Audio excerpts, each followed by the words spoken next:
Ndani ya kanisa 99.5 tunaishi kama wapagani. Ndio maana nimesema mnisamehe kwa hiyo.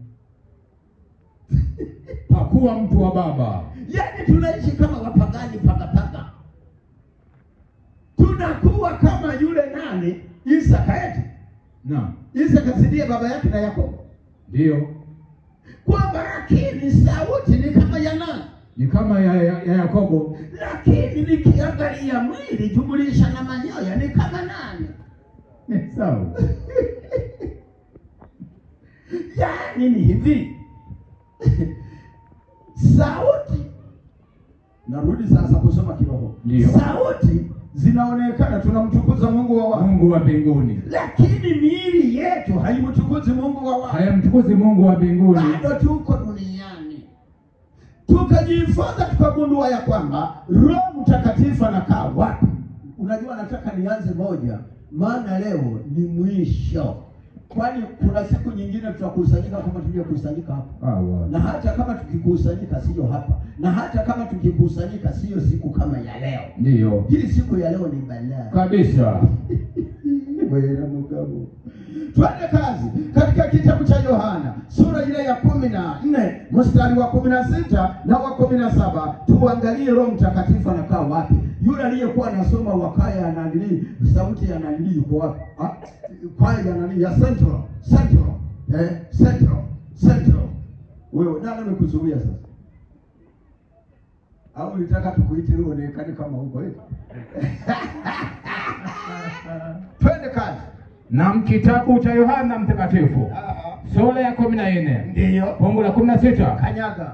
Na mnasema nami nitamwomba Baba naye atawapa msaidizi mwingine ili akae nanyi hata milele. Ndio. Fungu la 17. Na mnasema ndiye Roho wa kweli. Ndiyo Roho wa namna gani? Wa kweli ambao ulimwengu hauwezi kumpokea kwa kuwa haumuoni wala haumtambui. Umeona? Ndio. Ulimwengu hawezi kufanya kumpokea. Hebu tugoje tuangalie. Kwa nini wasimpokee? Wewe niliyekuita ukaja nisomee Luka 16 fungu la 15. Kama hujapata 16:15. Luka 16:15. Yeah. Neno la Bwana linasema, tembea. Akawaambia, ninyi mnaojidai. Rudia tena. 16:15 Luka inasema, akawaambia, ndio, ninyi mnaojidai haki mbele ya wanadamu, lakini Mungu anajua mioyo yenu. Tope habari. Kwa kuwa lililotukuka kwa wanadamu huwa nini? Huwa chukizo mbele za Mungu. Ulimwengu hauwezi kumpokea Roho Mtakatifu. Na kwa lugha nyingine napenda kuambia baba, ukiona jambo linalopendelewa na watu wengi, wewe mtu wa Mungu usipeleke pua huko. Hakuna roho wa nani? Hamna roho wa Mungu. Roho wa Mungu anapokelewa na watu wachache. Ndio. Watu wachache kabisa ambao wamemkubali, wamejazwa nguvu za Roho Mtakatifu. Naam. Sikiliza. Ndio. Anapokea watu namna gani? Watu wachache. Watu wachache tu. Kabisa. Luka 12 mstari wa 32. Ili uangalie, wewe uliyeingia kwenye kanisa hili hujapoteza ramani. Hili kanisa ndilo lenyewe. Ndio. Linalokwenda wapi? Linalokwenda mbinguni. Wewe usiwe na wasiwasi wewe. Kubali mpokee Roho. Tukubali tumpokee Roho akae ndani yetu. Maana Mungu alisema, Yesu akasema, alisemaje?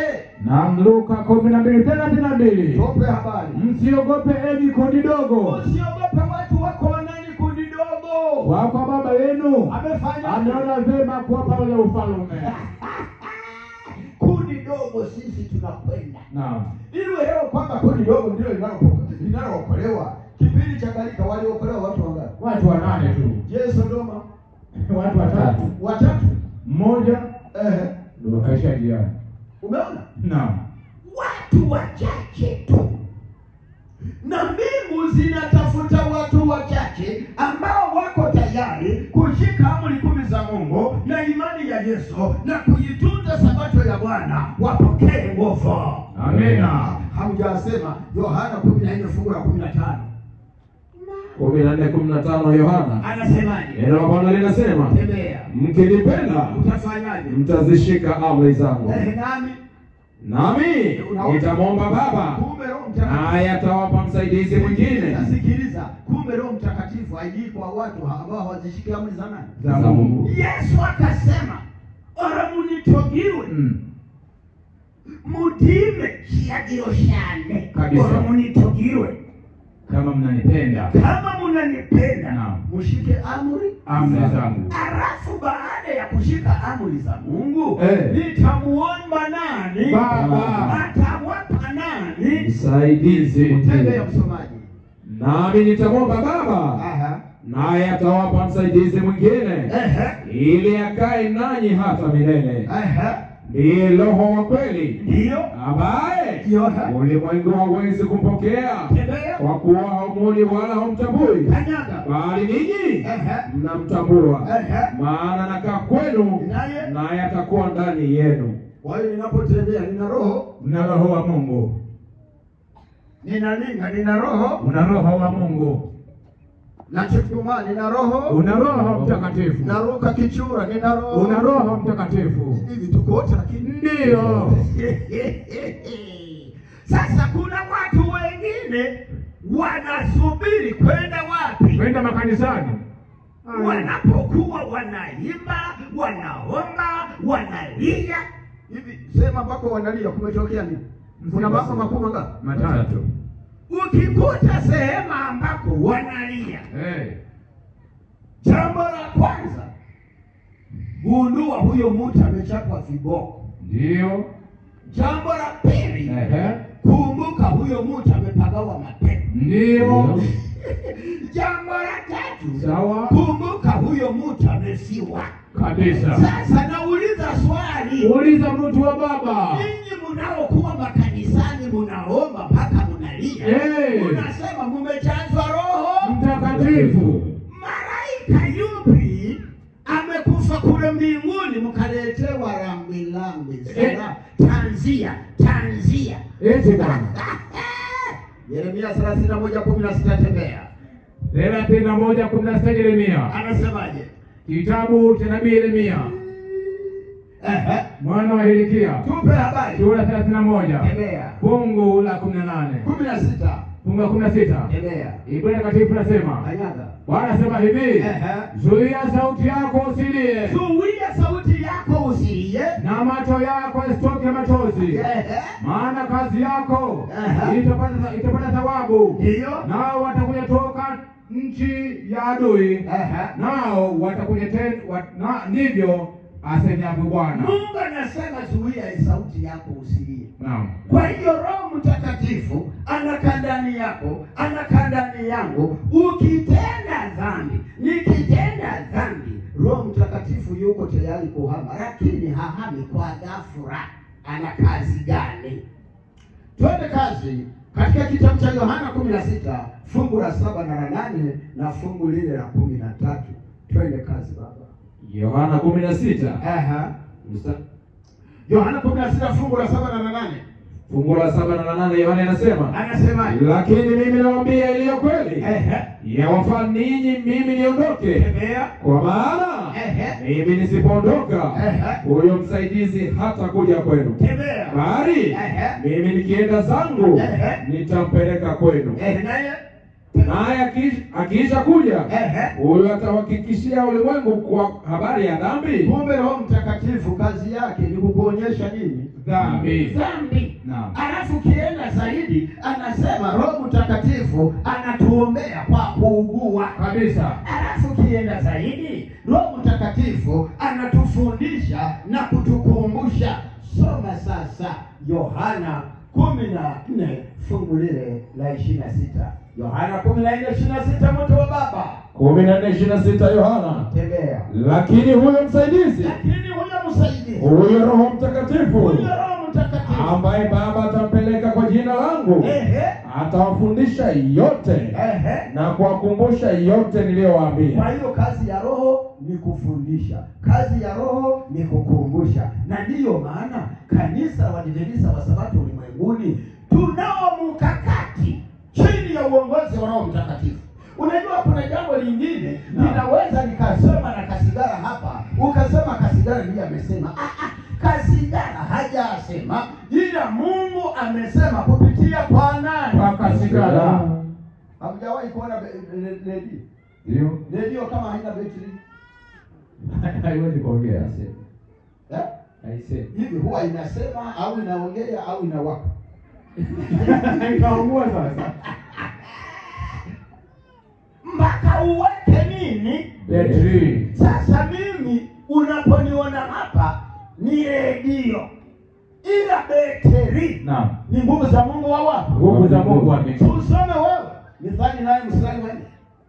Mithali 8 mstari wa 4. Anasema kitabu cha Mithali sura ya 8 na ile fungu la 4. Enyi watu na waita ninyi, na sauti yangu ni kwa wanadamu. Unaona sasa? Naam. Kwa hiyo kanisa la Waadventista wa Sabato duniani, ulimwengu mzima, walipoweka mkakati wa kuisoma Biblia, ndio si kwamba ni wanadamu waliosema, isipokuwa Roho Mtakatifu ndiye aliyewaongoza kutamka ya kwamba watu hawa wanatakiwa wasome Biblia. Biblia yote yenye vitabu 66 vihamie wapi? Kichwani. Biblia yote yenye sura 1189 ihamie wapi? Kichwani. Biblia yote yenye mafungu 31,173 ihamie wapi? Kichwani. Biblia yote yenye maneno 773,746 ihamie wapi? Kichwani. Biblia yote yenye herufi zipatazo 3,566,480 ihamie wapi? Ihamie kichwani. Ndio lengo lake kabisa. Maana muda si mrefu hizi Biblia zinachoma kabisa. Biblia yangu iko wapi? Hii Biblia muda si mrefu.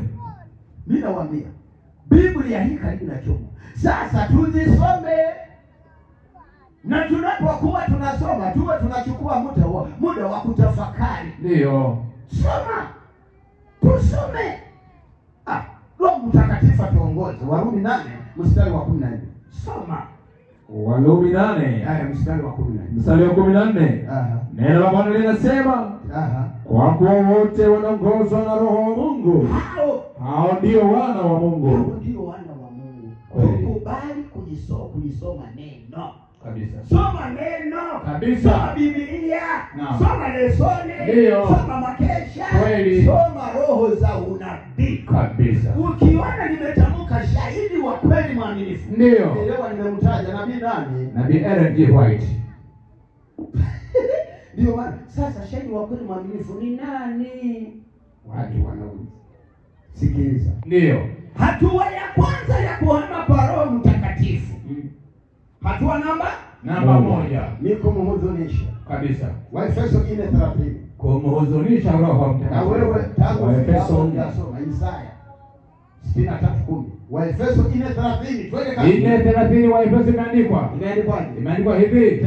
Wala msimhuzunishe yule Roho Mtakatifu wa Mungu. Msimhuzunishe yule Roho Mtakatifu ambaye kwa yeye mlitiwa muhuri hata siku ya ukombozi. Unaona?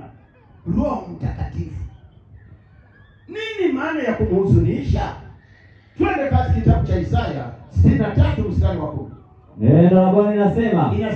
Lakini wakaasi wakamhuzunisha Roho yake Mtakatifu. Wakamhuzunisha Roho wake Mtakatifu. Kwa hiyo basi akawageukia. Akawa nini? Akawa adui, akapigana nao.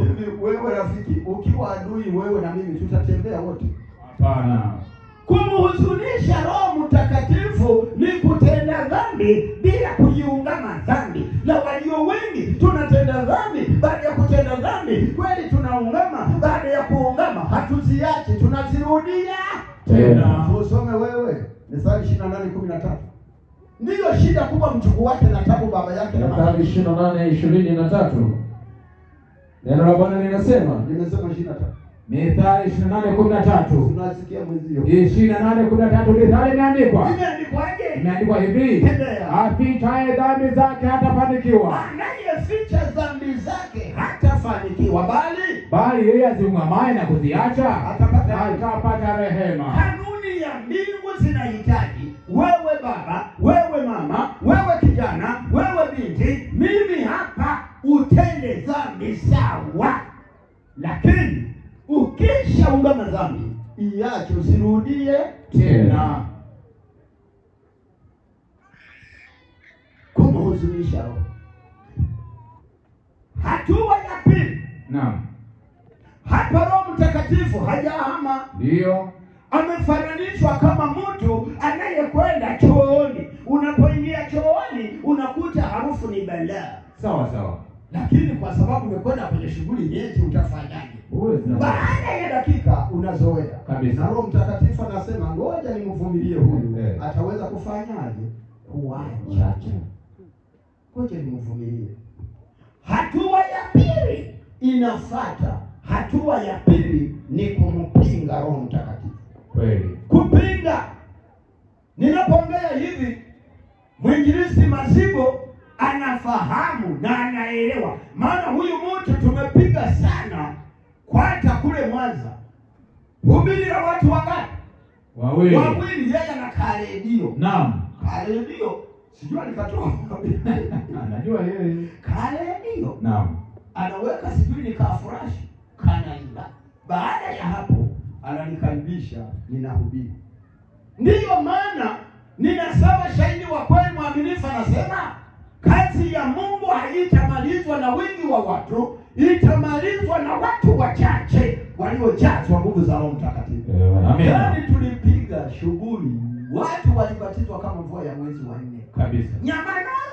Naam. Kupinga. Jamani, mwaka huu tunataka tuhubiri taarifa. Waangalie kanisa letu ni zuri, lakini hatujaweka floor. Na watu hatujui Mungu anaweza kaita matajiri. Wewe hujui kama Mungu akiita matajiri ndio anakuja kujenga kanisa la nani? La Mungu. Nisema huyu nyamazi. Sema mtu wa Baba. Kanisa lolote linalomaliza mwaka bila kuhubiri, hilo limekufa kiroho. Kabisa kabisa. Samahani. Ni nabii aliyesema. Hakuna pesa. Sio mimi. Ndio. Kwa hiyo kujenga makanisa tunajenga na kuhubiri tunafanya. Tunahubiri. Unajua mwaka huu hakuna kuhubiri, nataka kwenda kurekodi. Wewe soma kitabu cha Matendo ya Mitume sura ya 7 mstari wa 51. Matendo ya Mitume sura ya 7. Wewe hapa nanili Matendo ya Mitume sura ya 7 mstari ule wa 51. Wewe Kutoka 32 fungu lile la 9. Wewe Timotheo wa pili sura 3 mstari wa 8. Nimewapanga wote, umepata saizi yenu. Haya, twende kazi. Enyi wenye shingo ngumu. Matendo ya Mitume 17:51. Tembea. Enyi wenye shingo ngumu. Enyi wenye shingo ngumu. Msiotahiriwa mioyo wala masikio. Ndiyo baba. Siku zote. Tulia. Naam. Roho wa Mungu ameniambia kweli kwamba hivi kutahiriwa masikio yatatahiriwaje? Eti Bwana. Sikio hili. Ngoja tuguse kidogo. Mathayo 13 hadi 15. Ninapalilia masikio na macho. Sawa sawa. Na mioyo. Ndio. Hapo. Mathayo mtakatifu. Sura ya 13 mpaka 15. 13 hadi 15. Tembea. Biblia inasema. Kanyaga. Na mnasema. Kwa sababu hii nasema nao kwa mifano, kwa kuwa wakitazama hawaoni. Jamani, watu wanatazama wafanye? Hawaoni. Wanatazama wafanye? Hawaoni. Huyu jamaa ana macho, hana macho? Ana macho. Tulishajifunza tukagundua kwamba mwanadamu alipoumbwa na Mungu ana milango 5 ya fahamu. Kabisa. Na kila milango ina kazi yake. Macho mlango namba 1, masikio namba 2, na mapua namba 3, mdomo na ulimi namba 4, namba 5. Yaani kifanya hivi ni mwili wote. Naam. Nikisema mwili wote sema naelewa. Ndio. Sasa katika milango hii kuna milango ambayo inaweza kula bila kula. Kweli kabisa. Kwa mfano mwili wote. Ndio. Unaweza kula bila kufanya? Bila kula. Yaani wewe unanilisha machapati, mawali na mapilau, lakini mwili kanjia haujara. Ndio. Wiki ngapi sasa? Wiki 2. Sasa sikumenielewa. Si wakubwa bwana, tumesha. Mungu awabariki. Sikiliza. Halafu tena macho.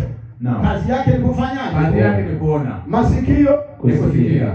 Pua Kunusa. Kunusa. Mdomo Ni au kula. ulimi ni kula na kuongea. Naam. Haya, mwili Kuhisi. tuko tayari. Ndio. Sasa Biblia inasemaje? Rudia hilo fungu ili tulifafanue. Mathayo mtakatifu sura ya 13. Kuanzia fungu la 13 Ndio. hadi ya 15. Na wewe niangalie Waefeso 1:18. Tembea. Kwa sababu hii nasema nao kwa mifano. Ndio. Wangu wakitazama hawaoni. Na wakisikia hawasikii. Wala kuelewa. Ndio. Fungu la 14. Kanyaga. Na neno la nabii Isaya. Lakini hapao likisema. Inasemaje? Nasema hivi. Kusikia. Kusikia mtasikia. Wala hamtaelewa. Kutazama mtatazama. Wala hamtaona. Unaona? Sasa mwanadamu unaweza kama unaongea naye. Kwa mfano kama huyu kijana. Huyu kijana tunaweza tukawa tunaongea. Kwa wangapi? Wawili. Tena tumetazamana uso kwa uso, face to face. Yes. Halafu baadaye Ndio. huyu kijana kaniuliza mimi. Naam. Wakati mnaongelea wote. Ndio. Halafu kama msukua anakuambia onene Gete.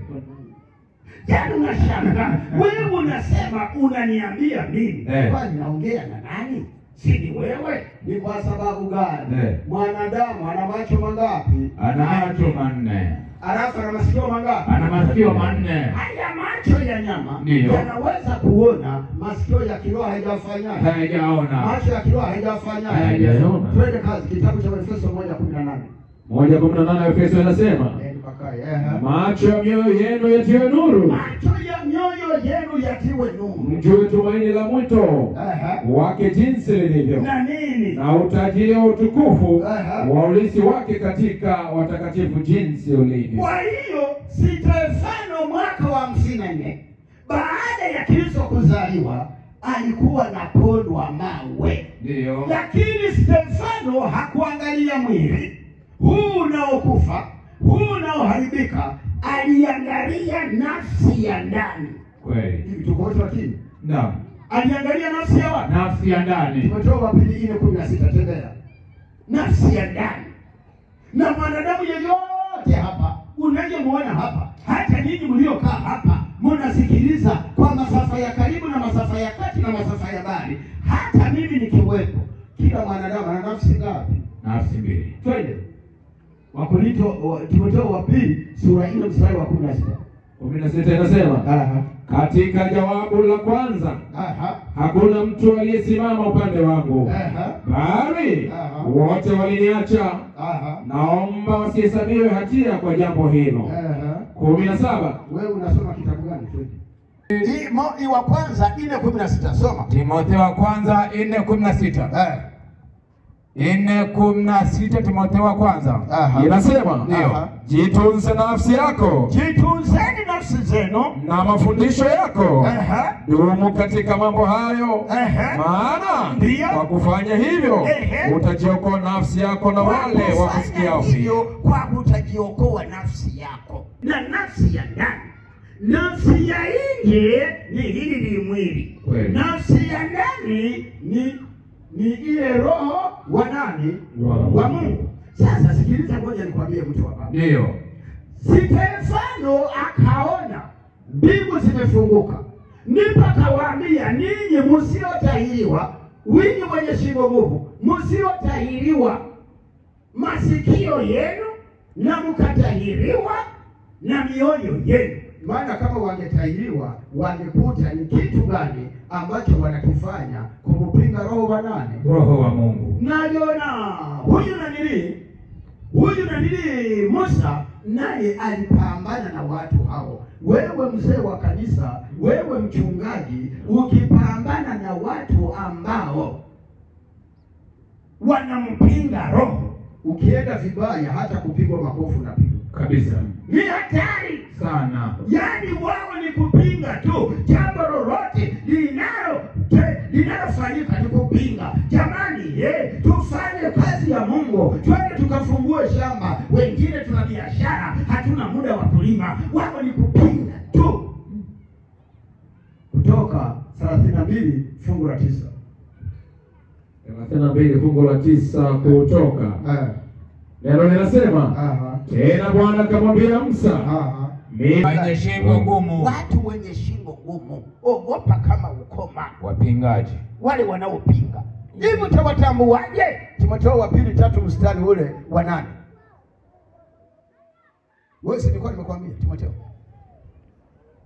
Haya, aliyepata somo tukomboe mwe. Timotheo wa pili 3 mstari wa 8. Mstari wa 8 inasema, na kama vile Yane na Yambre walivyopingana na Musa, vivyo hii na ile namna gani? Na ile kweli. Wanapingana ile namna gani? Na ile kweli. Kweli ni nini? Yohana 17:17. Yohana 17:17. Tuangalie kweli ni nini. Biblia imeandikwa. Yohana 17:17. Inasema, uwatakase kwa ile kweli. Uwatakase kwa ile kweli. Neno lako ndio kweli. Twende kazi. Timotheo wa pili 3:16.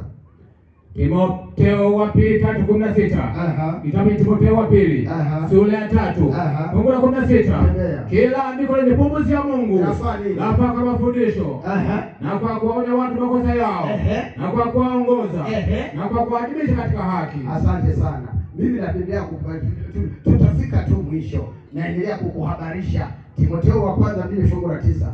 Twende kazi. Timotheo wa kwanza sura 2 fungu la 9. Neno linasema, nami katika hiyo nimeteswa hata kufungwa kama mtenda mabaya. Timotheo wa kwanza 2:9. Timotheo wa kwanza anasema, vivyo hivyo na wanawake na wajipambe kwa mavazi ya kujisitiri, si kwa namna gani? pamoja na adabu nzuri, si kwa namna gani? na moyo wa kiasi, si kwa kusuka nywele. Swali, leo wanawake wanasuka hawasuki? Wanasuka. Wanapingana kweli au wanapingana kweli? Wanapingana kweli. Nataka niulize, mwanamke yeyote unayoona nywele zimerefuka lazima zirefuke kwa kusuka? Ndio. Hakuwa mtu wa baba. Mtu anayefanya hayo aelewe Roho Mtakatifu ameishamuhama, lakini bado hajaondoka. Anapiga indiketa. Naam. Karibu naondoka mimi. Kipindi naingia kwenye kanisa hili, Waadventista wa Sabato. Naam. Nimeingia mwezi wa 3, tarehe sikumbuki. Ila mwezi na ukumbuka mwaka 1985 nikitoka kwenye kanisa la Roman Catholic. Ndio. Mimi nimezaliwa humo, nimekulia humo, nimesomea shule humo, nimefungia ndoa humo. 85 nikatoka. Nilipoingia kwenye kanisa hili la Sabato, hakuna mwanamke aliyekuwa anasuka nini? Nywele. Lakini wanaangalia kusuka sio dhambi jamani. Mungu anaangalia moyo. Anaangalia moyo, haangalii nje. Yaani unashanga. Biblia inasema kila andiko lilo liko kwa pumzi ya Mungu. Rafaa kwa nini? Rafaa kwa mafundisho. Sasa nyinyi wakina mama, mbona hamuliziki? Unajua wakina mama hawaliziki kabisa. Mungu amewapatia midomo ya kawaida, wanaweka maharani. Lipstick.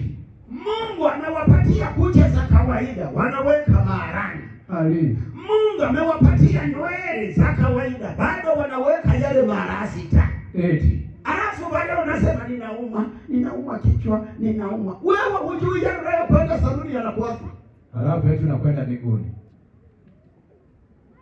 Jamani, sijui hiyo mapepo niliyatoa wapi. Na ndio nisema au jamani? Sema mtu wa baba. Ndio maana asilimia kubwa ya wanawake wanapagawa na mapepo, maana tumemwacha Mungu. Tukatoka wapi? Kanisani. Sio wanawake peke yao, hata wanaume tumo. Ndio. Mungu anasemaje? Mambo ya Walawi 19 fungu la 26. Nimewaambia leo ni siku ya mwisho. Mambo ya Walawi wewe 19 fungu la 26. 19:26 Mambo ya Walawi imeandikwa. Kanyaga. Msile kitu chochote pamoja na damu yake, wala msifanye kuloga, wala kutumia utambuzi. 27. Kulia kwanza hapo. Naam. Wanaokinga damu ni wanawake, wanaume. Wanaume. Mnyama amechinjwa, wanaokwenda kukinga damu ni wanaume au ni wanawake? Wanaume. 27 twende. 27 imeandikwa, msinyoe denge. Msinyoe denge pembe za vichwani. Pembe za vichwa vyenu. Wala msiharibu pembe za ndevu zenu. Bwana, hapo sasa unakuja kukuta watu wametinda ndevu wametenda. Nakwambia. Imenyoa mnyoa kanumba. Pakuwa mtu wa baba. Kanumba nishakufa. Amerudi kwenye kile. Eti, wewe vipi? Kama unahitaji kufuga ndevu, fuga ndevu zote. Kama unahitaji kunyoa, nyoa ndevu zote. Wewe unaona hata wachungaji. Eti, wachungaji wanasimama hapa kabisa. Lakini utakuja ukuta kama ndevu utazikuta juu ya pua. Ni kwenye nini? Kwenye kidevu. Kwenye kidevu. Unakuwa beberu wewe. Sikiliza. Ndio. Mungu anahitaji kanisa lake. Warumi 12:1-2. Mungu anahitaji kanisa lake liwe tofauti na watu wa dunia Kabisa. Ngoja niwaambie watu wa Mungu. Naam. Hata unapokuwa unatembea, waseme huyu ni mtu wa nani? Huyu ni mtu wa Mungu. Siku moja nilikuwa na safari inatoka kule kule Dar es Salaam. Tupe habari. Nimetoka Dar es Salaam, nimefika pale Shinyanga, kipindi kile magari yalikuwa hayaruhusiwa kwenda usiku. Ndio. Tukalala pale Shinyanga. Naam. Ilipofika saa 11, tukaanza safari kuelekea Mwanza. Kipindi kile magari ya kuja hapa Tabora, Tabora. Hapa Katoro yalikuwa bado. Naam. Tukaenda. Tukafika pale Mwanza. Kufika Mwanza, nikachukua bodaboda Kamanga. Kufika Kamanga, mchungaji, siti za kulala. Wakanikatia siti. Kumbe hakuna nini? Hakuna siti. Bwana. Nimeingia ndani ya feri. Tumefika ng'ambo. Tunapanda ndani ya gari. Naangalia tiketi, hakuna siti. Nifanyeje? Ikabidi ushikilie bomba. Naam. Kutokana na usingizi. Huu mkono nikauegemeza. Hiki kichwa au shingo jumlisha na kichwa nikaegemeza kwenye mkono. Ninakwenda. Naam. Naenda. Ndio. Sasa kushoto kwangu ninaangalia, alikuwa amekaa mwanajeshi. Naam. Kila nikipiga jicho nakuta ananichunguza kuanzia kwenye utosi mpaka kwenye unyani. Ndio. Huyu mwanajeshi amenifananisha na mhalifu yupi? Kila nikigeuka ananitazama. Naam. Mimi nimeangalia huku kulia kwangu. Nikigeuka hivi ananiangalia. Huyu jamaa. Kuhama siwezi, maana watu wamejaa mpaka wapi? Mpaka nyuma. Baadaye nikasema nitahamaje wakati mimi sina hatia? Tumefika sehemu moja panaitwa Kasomeko. Ndio. Kushitukia anafuta kodi. Naam. Nikasema tayari. Nilisema hii ni balaa. Mapigo ya moyo yakaanza kuchange. Yakaenda mbio. Kama nimefananishwa, alafu niende nikawekwe Kanyambasira au korokoroni au roka au selo kuisaidia serikali upelelezi nini nitatoka. Basi bwana. Amenivuta. Mheshimiwa. Sasa niliposikia neno mheshimiwa. Ndio. Ukachangamka. Nikasema mambo yanataka kuwa mazuri hapa. Ndio. Mheshimiwa. Wewe ndiye unayekula meza moja na Rais wa Jamhuri ya Muungano wa Tanzania, Mheshimiwa Kikwete. Alikuwa Mkapa. Mheshimiwa Mkapa. Nilikuwa ni uongozi wa Mkapa. Sawa. Huwezi kaenda umesimama wakati sisi vijana wako tumekaa. Njoo ukae hapa, mimi kijana nisimame. Mtoto wa mfalme nikakuja kishoka. Bwana. Unajua ni kwa sababu gani? Ndio. Alipoangalia hata ile vava yangu. Bwana. Ningekuwa nimevaa hovyo. Nisema mninyamaze. Sema mtu wa baba. Unapoanza safari nenda umetinga. Naam. Mpaka watu washangae. Kabisa. Kwa hivyo Mungu anahitaji kanisa lake ambaye ni wewe na mimi tuwe tofauti na watu wa dunia. Sasa watu wa dunia duniani wanasuka na wewe unasuka, wanaweka rasta na wewe unaweka rasta, wanapaka wigi na wewe unaweka wigi, wanaweka lipstick. Mimi hilo neno lipstick mimi huwa linanishangaa. Unapiga mdomo lipo. Mimi najua kinachopigwa lipo ni nyumba. Na ni damu. Shangana wewe. Muda wangu naelekea kuisha bwana, lakini ngoja nisemepo. Sikiliza, anataka tuwe tofauti. Warumi 12 mstari wa kwanza na wewe Yeremia 30 sura ya 4 mstari wa kwanza wa Warumi. Inasema basi ndugu zangu na wasihi kwa huduma zake Mungu, itoeni miili yenu iwe dhabihu iliyo hai, ndiyo baba, takatifu ya kupendeza, ya kumpendeza Mungu, ndiyo ibada yenu yenye maana. Ndiyo ibada yenu yenye maana. Walio wengi tumetoa mioyo, lakini miili bado iko duniani kabisa. Wewe usisome Yeremia 4 mstari wa 30. Yeremia 4:30. Kitabu cha nabii Yeremia mwana wa Hilkia 4:30 imeandikwa hivi. Na wewe utakapotekwa utafanyaje? Ujapojivika mavazi mekundu, ujapojipamba mapambo ya dhahabu, ujapojitia wanja machoni, unajifanya kwa mzuri bure tu. Unaona sasa, wewe unajifanya kwa mzuri. Yaani ngoja nikwambie, watu wa dunia wanaposema aise mama Daraida yaani umependeza, halafu namwambia jamaa na uzuri nao unachangia.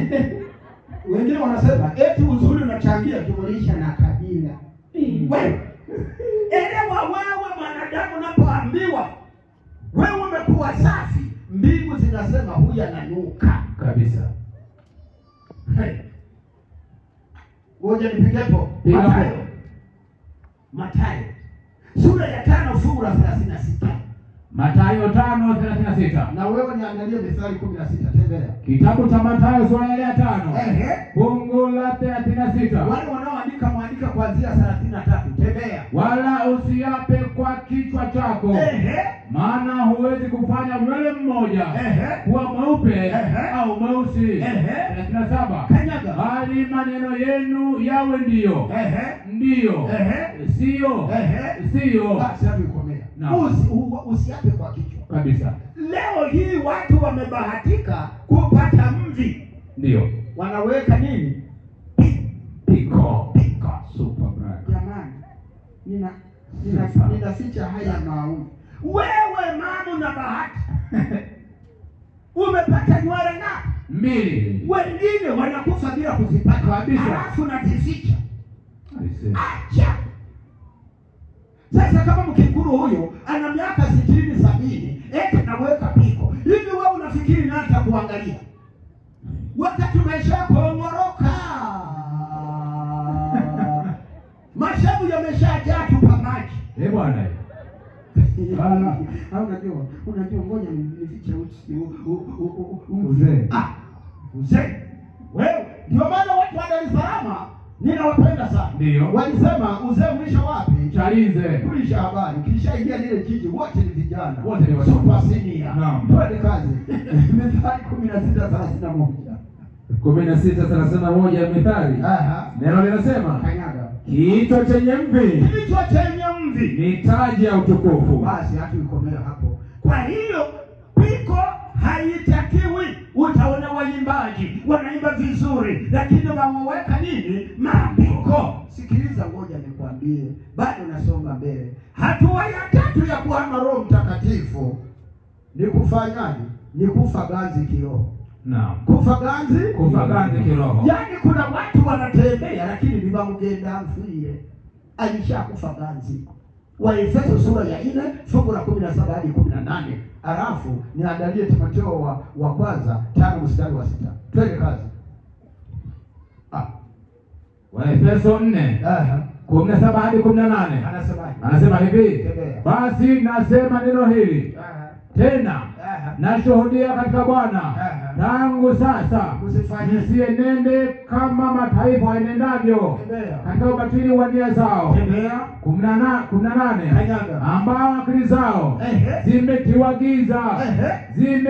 giza, nao wamefarakishwa na uzima wa Mungu kwa sababu ya ujinga uliomo ndani yao, kwa sababu ya ugumu wa mioyo yao. 19 ambao wakiisha kufa ganzi ndio baba wanajitia katika mambo ya ufisadi. Jamani, nilishasema kwamba kuna watu walishapasuliwa hapa, wamefanywa operation, huwa wanapigwa sindano za nini? Za ganzi. Ya kwanza, ya pili. Vipi, unasikia maumivu? Bado nayahisi. Ya tatu. Bado vipi? Nayahisi, nasikia kwa mbali. Ya 4. Unasikia? Unasisikii? Kama nilimguu wanakata ninaenda kabisa. Ndivyo ilivyo. Utajielewaje wewe mama? Utajielewaje wewe baba? Utajielewaje wewe kijana? Wewe binti? Kwani umekufa ganzi? Waliokwisha kufa ganzi kioo, usiwaambie kununua lesoni kabisa. Usiwaambie kununua Biblia kabisa. Usiwaambie kununua kesha.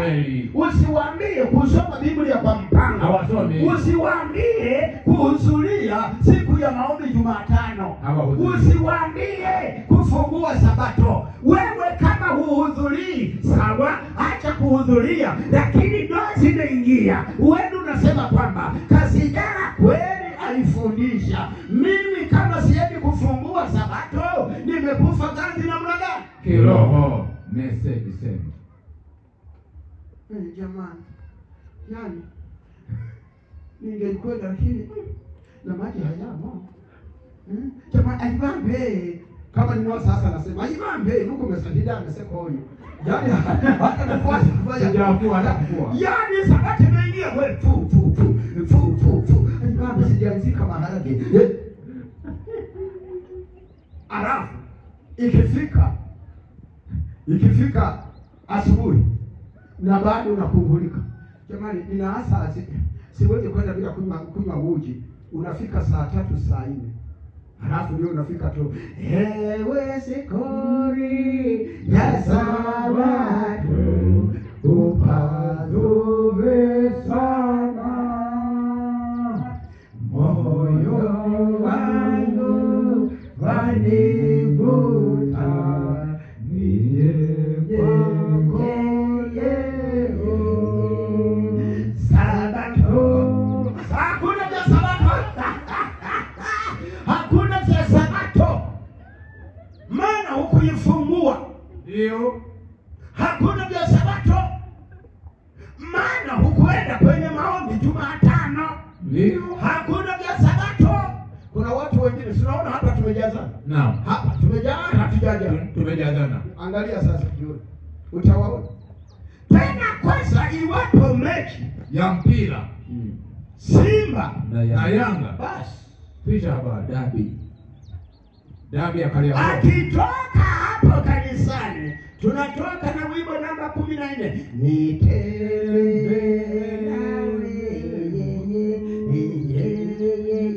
Amekwenda huyo, harudi tena. Tumetoa kwanza 5 mstari wa 8 bwana. Nije nimalizie. 5:8 hapa 6. Nilikuwa nimekwambia 6. 8 iache. Tumetoa kwanza sura ya 5 mstari wa 6. Twende kazi. 5 mstari wa 6 inasema, bali yeye aliyejizuia nafsi yake.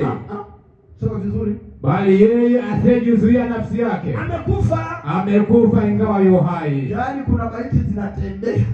Amugenda mfuile. Yaani unaona maiti inaendesha basikeli, inaendesha pikipiki. Wewe unasema huyu mtu ni mzima, kumbe mbingu zinaita huyu ni mfu. Kwani Yesu hakuambia kwamba waacheni wafu wazikane wafu wao? Maana yake yule ambaye hajamwamini Yesu, huyo ni mfu. Jamani, sinikomea hapo. Hatua namba ngapi hiyo? Namba 4. Naam. Namba 4 ni kumsimisha nani? Roho. Taa inapozimika, giza linatokea, halitokei? Linatokea. Wathesalonike wa kwanza 5:19. kumzinisha roho, hiyo ndio hatua ya nne. Wathesalonike wa kwanza 5:19 imeandikwa hivi, msimzinishe roho. Neno kafupi tu. Wewe dhambi yako inatajwa, dhambi yangu inatajwa. Mungu anasema usisuke. Mungu anasema au tuseme Ezekiel 44:20. 44:20. Kitabu cha nabii Ezekiel mwana wa Buzi. Sura 44. Na ile fungu la 20. Anasema hivi, hawatanyoa vichwa vyao. Wala hawataacha nywele zao kuwa ndefu sana.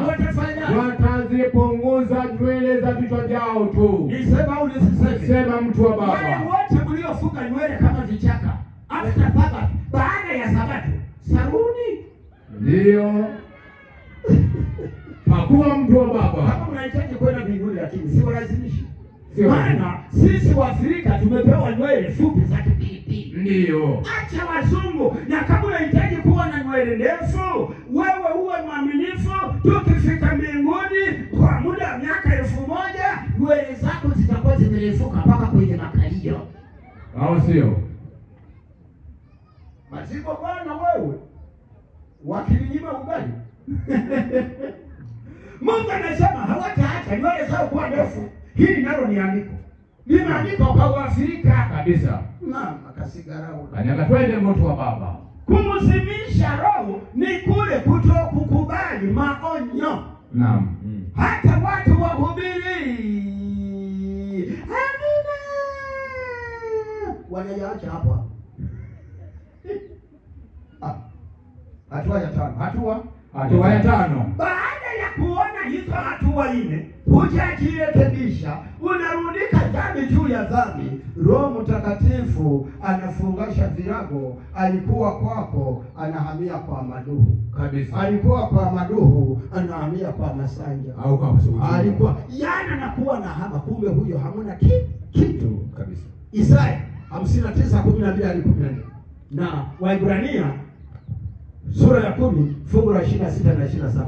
Isaya 59 fungu la 12-14. Isaya 59:12-14. Tembea. Maana makosa yetu yamezidi kuwa mengi mbele zako. Naona. Na dhambi zetu zashuhudia juu yetu. Kila mmoja hapa anashuhudia dhambi zilizo nazo. Maana makosa yetu tunayo pamoja nasi. Na maovu yetu tumeyajua. Unaona? Kwa hiyo sasa kurudika dhambi juu ya dhambi bila kutubia, bila kuziacha, Roho Mtakatifu anafanyaje? Anahama. Na ndio maana katika kanisa la Waadventista wa Sabato ulimwenguni hakuna kanisa linalobatiza watu wengi wenye vichwa na akili timamu kama Wasabato. Kweli. Wasabato ni balaa sana kwa ubatizo. Hebu ngoja niulize swali la uchokozi tu, mtanisaidia. Haya mahubiri ya mwezi wa 3, wakati tunahubiri hapa viwanja vya CCM, tulibatiza watu 100 ngapi? Basi umesahau? Watu 720. 720 waliobatizwa. Haya, nauliza swali, wote tuliokaa hapa waliobatizwa kwenye mkutano ule wanyoshe mkono. Kwa vile nilibatizwa kwenye mkutano wa kaka. Waliobatizwa kwenye mkutano wa CCM Katolo ni mmoja, 2, 3. Na hawa walionyosha mikono unaweza kukuta ni wazawa au walikuwa wamerudi nyuma. Ndio. Nakwambia. Satellite. Tunabatiza turudi nyuma. Ni kwa sababu hatudumu katika kweli za nani? Katika kweli ya Mungu. Waebrania 10:26 na 27, nikomea hapo mtoto wa mfalme. Waebrania 10:26-27 imeandikwa. Imeandikwaje? Imeandikwa hivi. Maana kama tukifanya dhambi, kusudi baada ya kupokea ujuzi wa ile kweli, haibaki tena dhabihu kwa ajili ya dhambi. Hakuna msamaha tena kwa ajili ya dhambi hiyo. Fungu la 27. Tembea baba. Bali kuna kuitazamia hukumu kwenye kutisha. Na ukali wa moto ulio tayari kuwala wao wapingao. Ulio tayari kuwala wale wanaopinga. Wale mnaokamtaandika Zekaria 12 kuanzia mstari wa 10. Mungu anasema pamoja na hayo yote tunayoyafanya, hasira ya Bwana haijageukia mbali, mkono wake bado umenyoshwa mpaka leo. Kweli. Anakuombea, ananiombea, anatuombea tugeuke, turudi katika mapito ya zamani. Amina. Mungu atubariki na bariki neno lake kwa jina lake Yesu. Amen. Amina. Tusimame tuombe.